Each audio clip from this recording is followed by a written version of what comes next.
She thought she was calling for help. She had no idea she was calling the most dangerous man in the city. It was 11:47 on a Tuesday night when Nora Finch found the little girl. Not in a hospital, not in a school. On the corner of Delancey and Orchard, half tucked under a dumpster, unconscious, her small hand still clutching a broken phone with a cracked screen, and one contact saved under the name Papa. Nora had just finished a double shift at Marino's diner. 8 hours on her feet, $12 in tips, a blister the size of a quarter on her left heel. She was 22 years old, 3 months behind on rent, and exhausted down to the marrow of her bones. She could have walked past. Every reasonable instinct she had told her to call 911 and wait on the sidewalk like a normal person. Instead, she knelt down in the wet gutter beside a child she had never seen before and pressed 2 fingers to the little girl's neck. Pulse. Faint, but there. Hey, sweetheart, can you hear me? Nothing. The girl couldn't have been older than 6. She had dark curls matted against her forehead and a small bruise forming near her temple. Her coat was expensive, real wool, brass buttons, which made the whole scene feel even more wrong. A child like this didn't belong on a street like this. Nora called 911 first. Then, while she was waiting, she looked at the cracked phone in the girl's hand. The screen was lit. 1 contact, just 1. Papa. She pressed call. It rang twice. Who is this? It wasn't a question. It was said the way a man speaks when he already knows 3 possible answers and none of them are good. My name is Nora Finch, she said, keeping her voice steady even though her hands were shaking. I work at a diner on Delancey. I just found a little girl unconscious on the sidewalk. She had this phone in her hand and your number is the only one saved in it. I've already called an ambulance. They're on their way, but I thought you should know. Silence. Not the silence that means a person is shocked. The kind that means they are deciding something. Describe her. Dark hair, curly, maybe 5 or 6 years old. She's wearing a navy wool coat with brass buttons.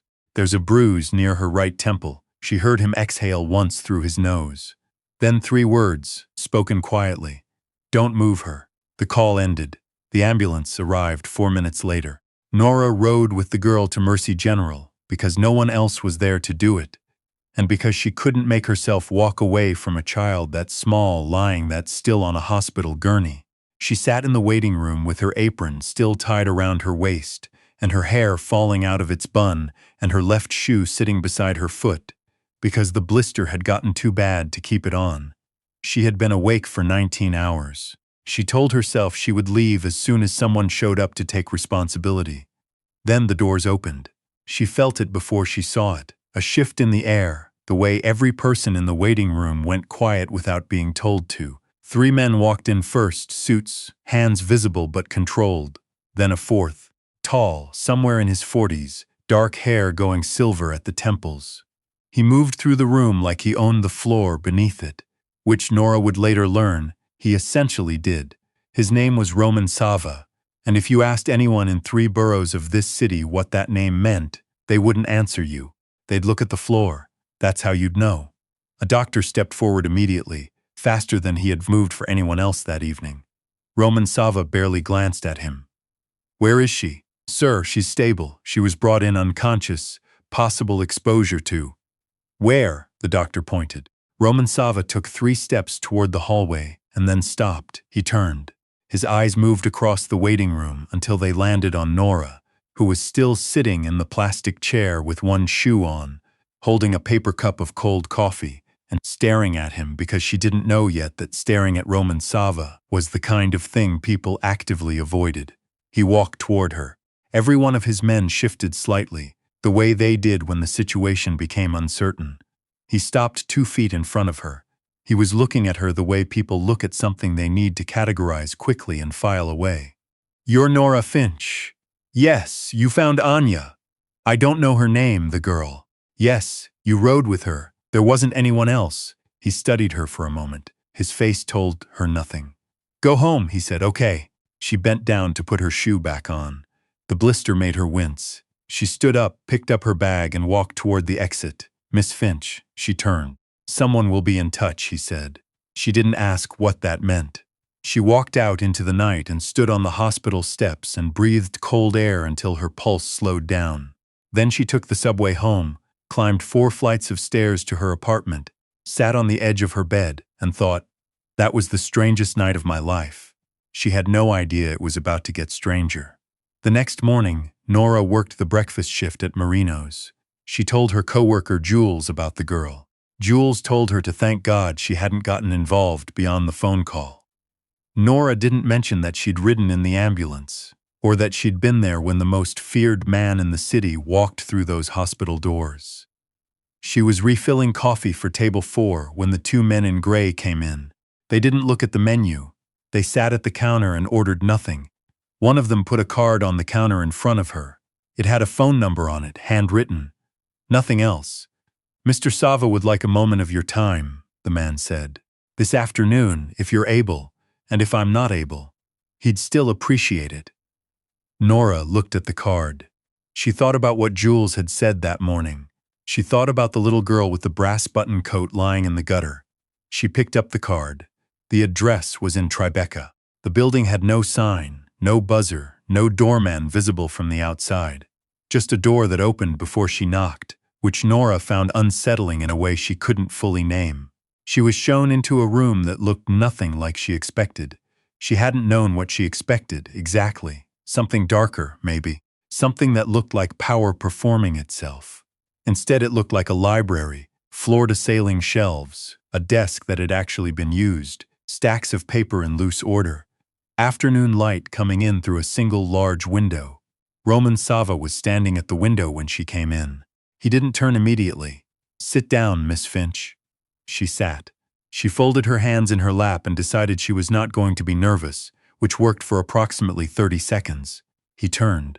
In daylight, he looked slightly different, less like a shadow, more like a person who had made very deliberate choices about who he was going to become. "I'm told you stayed with Anya until I arrived," he said. "There wasn't anyone else," she said again. She seemed to keep saying that. "Her nanny disappeared 2 days ago," he said. "We haven't found her yet." A pause. "What I'm telling you is that Anya should not have been out of my building last night. And she was, and someone made certain she was found on that specific street at that specific hour." Nora was quiet for a moment, processing. "You think it was planned?" "I know it was planned." "She was in a wool coat," Nora said. "In the middle of November, in 40-degree weather. Someone dressed her before they moved her." She paused. If they were trying to hurt her, they had time to do it. They didn't. Roman Sava looked at her with something that might have been mild surprise if he'd been a different kind of man. "The coat belongs to her," he said. "She was dressed when she was taken. Then, whoever took her didn't want her dead. They wanted you to know she could be." The room was quiet. "That's the same conclusion my people reached," he said. "It took them 2 hours." Nora didn't respond to that. He sat down across from her. He poured 2 glasses of water from a pitcher on the desk and pushed one toward her. "I'm going to ask you something," he said. "You're allowed to say no. Okay, Anya's is asking for you." Nora blinked. "She doesn't know me. She woke up this morning and said the lady with the bun stayed with her. She wants to see the lady with the bun." He glanced briefly at her hair, which was still in a bun, because she'd come here straight from work. "The doctor says she's stable, but she won't eat, she won't talk to anyone.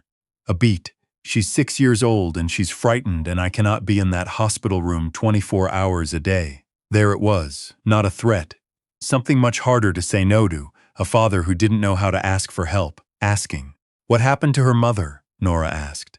The answer was in how long it took him to speak. "She died 3 years ago." "I'm sorry." He nodded once. Nora thought about the plastic chair in the waiting room. She thought about the blister on her heel and the $12 in tips and the 3 months of rent she owed. She thought about how every rational part of her knew that saying yes to this was the beginning of something she couldn't undo. "I can visit her," Nora said.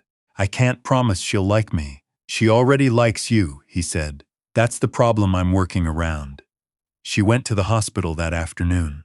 Anya Sava was small, even for 6. Dark curls, dark eyes, the kind of serious face that made you think she was listening to conversations she wasn't supposed to understand. She was sitting up in the hospital bed with a stuffed rabbit she called Porter and a breakfast tray she hadn't touched. When Nora walked in, Anya looked at her for a long moment. Then she said, "You stayed." "I did," Nora said. Why? Nora sat down in the chair beside the bed. Because you had a blinky light on your shoe, and I thought if you'd been trying to be invisible, you would have turned it off. Anya looked at the bottom of her shoe, which was still strapped to her foot.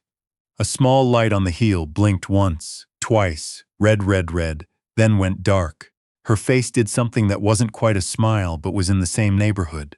Papa says I turn it on when I'm worried about getting lost, Anya said. Smart kid. Papa says talking to strangers is dangerous. He's right, Nora said. But I wasn't a stranger last night. I was the only person on that street. Anya considered this with the deep philosophical seriousness of a 6-year-old encountering a new idea. Then she picked up one corner of her toast and took a small bite. Nora stayed for 2 hours. When she left, she passed Roman Sava in the hallway. He was standing outside the room, leaning against the wall, arms crossed. He'd heard all of it. He didn't say anything, but when she walked past him, he fell into step beside her for a few paces and said quietly, "Thank you." "She's a good kid," Nora said. "She is. A beat. Someone was watching your diner this morning." Nora stopped walking. "The 2 men who came in," she said. "Different ones. A car, parked across the street. It was gone by the time you left." He said it calmly, the way someone reports the weather. "I want you to know that, because I want you to make an informed decision about what happens next." "What happens next?" He looked at her, and for the first time since she'd met him there was something that wasn't completely controlled behind his eyes. "Someone used my daughter to send me a message," he said. "That means they're willing to use people connected to me. And right now, Nora Finch, for better or worse, you are connected to me." She leaned against the wall across from him. "Who did it?" "A man named Gerald Croft. He runs the Northern Port operations. He's been trying to renegotiate terms for 8 months, and I haven't given him what he wants." He said it so simply it sounded like a business report. "He'll try again. Not Anya. He's not stupid enough to actually harm her, but he'll find another pressure point, like me, possibly. Which is why I'm giving you the choice. What are the options?"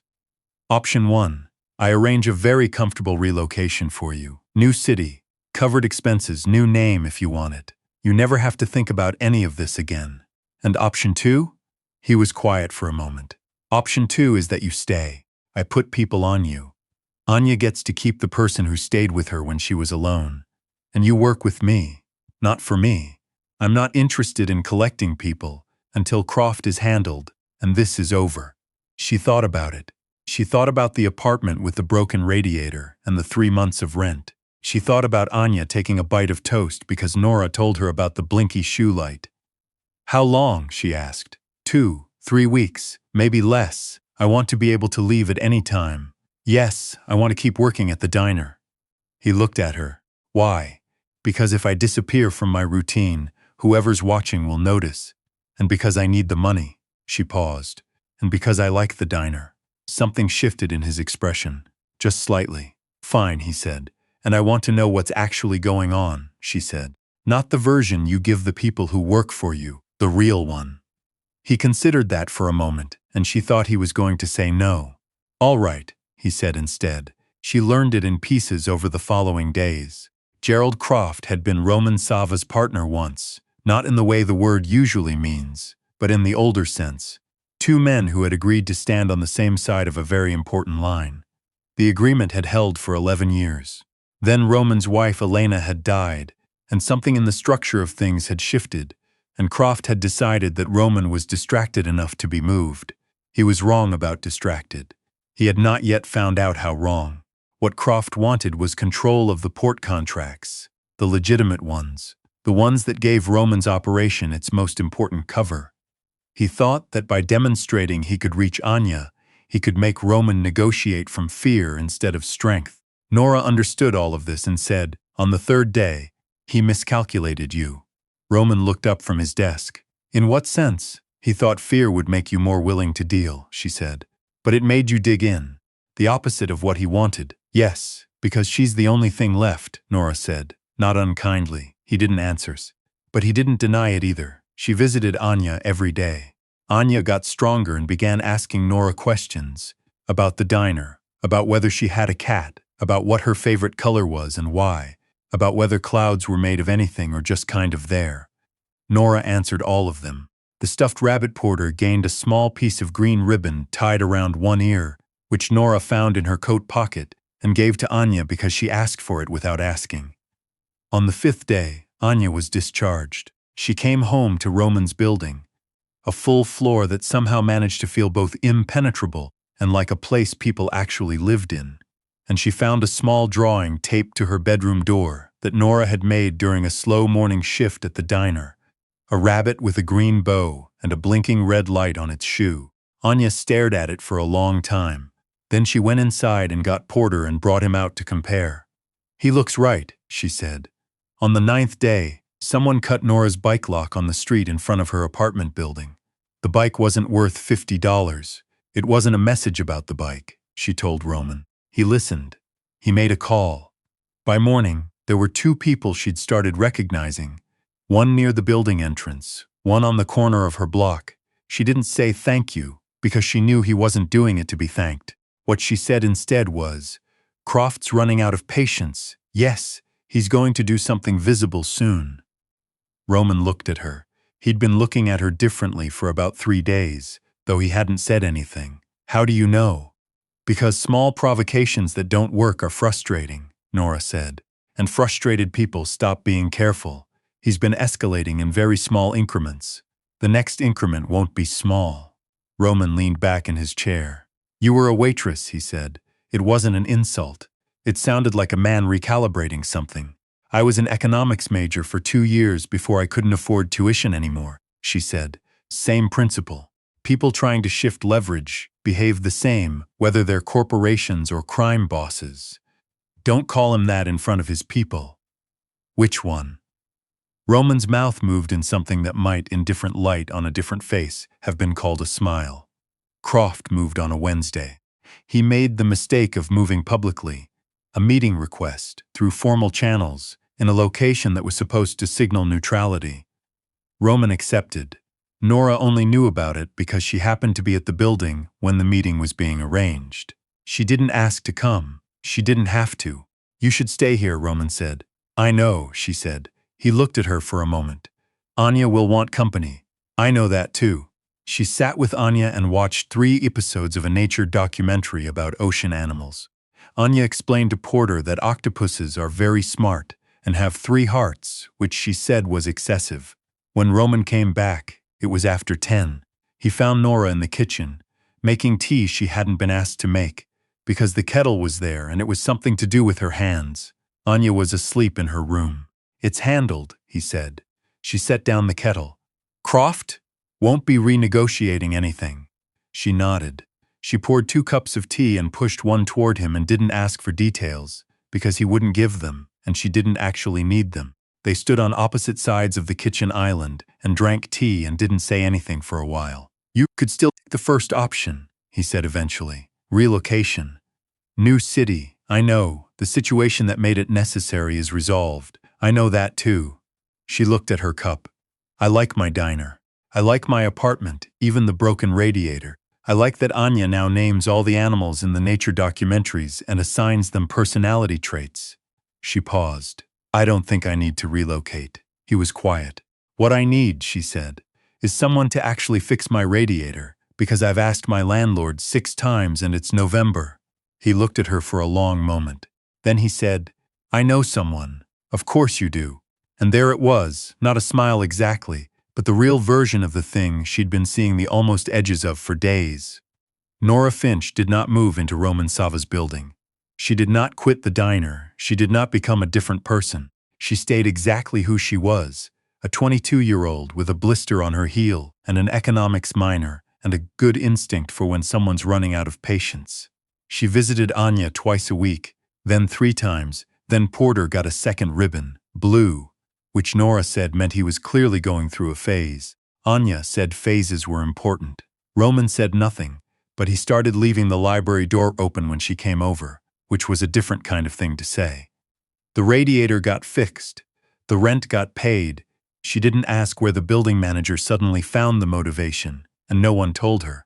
Gerald Croft's name disappeared from the news and from every conversation, the way names sometimes do in this city.